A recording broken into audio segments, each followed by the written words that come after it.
মলা, ঢেলা, চেলা, পুঁটি, দারকিনা, ছোট চিংড়ি, দেশীয় প্রজাতির এই ছোট মাছগুলো বাংলাদেশের মানুষের প্রাণিজ আমিষের চাহিদা পূরণে প্রাচীনকাল থেকেই গুরুত্বপূর্ণ ভূমিকা রাখছে। কিন্তু বেশ কিছু বছর হল এদেশে এগুলো প্রায় দুষ্প্রাপ্য হয়ে উঠছে। অথচ এই ছোট মাছগুলো খুব সহজেই কার্পজাতীয় মাছের সাথে চাষ করা যায়। দেশীয় প্রজাতির ছোট মাছের মধ্যে মলা মাছ উচ্চমানের অনুপুষ্টি ও ভিটামিন এ সমৃদ্ধ। সারা বছর পানি থাকে এমন পুকুরে মলাসহ দেশীয় প্রজাতির ছোট মাছ চাষ বেশি লাভজনক, কারণ এই মাছগুলো ছোট বড় সব ধরনের পুকুরেই চাষ করা যায়। ছোট মাছের চাহিদা এবং বাজার মূল্যও ভালো। তাছাড়া দেশীয় প্রজাতির প্রায় সব ছোট মাছই বছরে কয়েকবার পুকুরেই প্রজনন করে থাকে। কার্পজাতীয় মাছের সাথে চাষের জন্য পুকুরে বড় মলা মাছ মজুত করা ভালো। এপ্রিল মাসের শুরুতে মলা মাছ মজুত করলে অল্প দিনেই পোনা বাড়ে। প্রতিটি মলা মাছ সর্বোচ্চ ৭,০০০ ডিম দিতে পারে। ফলে পোনা ছাড়ার কিছুদিন পর থেকে সপ্তাহে ২-৩ দিন মলা মাছ ধরে বিক্রি করে চাষি নিয়মিত আয় করতে পারেন। পুকুরে প্রজনন করে বলে প্রতি বছর পোনা ছাড়ারও প্রয়োজন হয় না।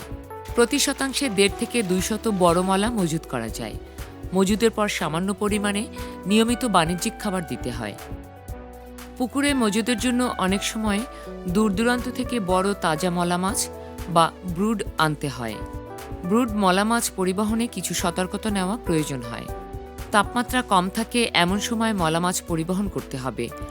খুব ভোরে মলা মাছ ধরে সূর্য ওঠার আগে পরিবহন করতে পারলে সবচেয়ে ভালো হয়। পরিবহনের আগে মাছগুলোকে অবশ্যই টেকসই করে নিতে হবে। মাছ ধরার আগের কয়েকদিন খৈল খাওয়াতে হবে, তবে মাছ ধরার আগের দিন পুকুরে খাবার দেওয়া যাবে না। মাছ ধরার সময় নরম সুতার পুরনো জাল ব্যবহার করতে হবে। মাছ ধরায় শক্ত অথবা নতুন জাল ব্যবহার করলে মাছ ক্ষতিগ্রস্ত হতে পারে। মাছ ধরার সময় বড় ফাঁসের জাল দিয়ে বড় মাছ আলাদা করার পর ছোট ফাঁসের জাল দিয়ে মলা মাছ ধরতে হবে। জাল পানিতে রেখেই একটি বাটি দিয়ে মলা মাছ পরিবহন পাত্রে তুলতে হবে। পরিবহন পাত্রের পানিতে খাবার, স্যালাইন অথবা লবণ ব্যবহার করতে হবে। পরিবহনের সময় পানিতে পর্যাপ্ত অক্সিজেন বজায় রাখতে অ্যারেটর অথবা অক্সিজেন সিলিন্ডার রাখতে পারলে ভালো হয়।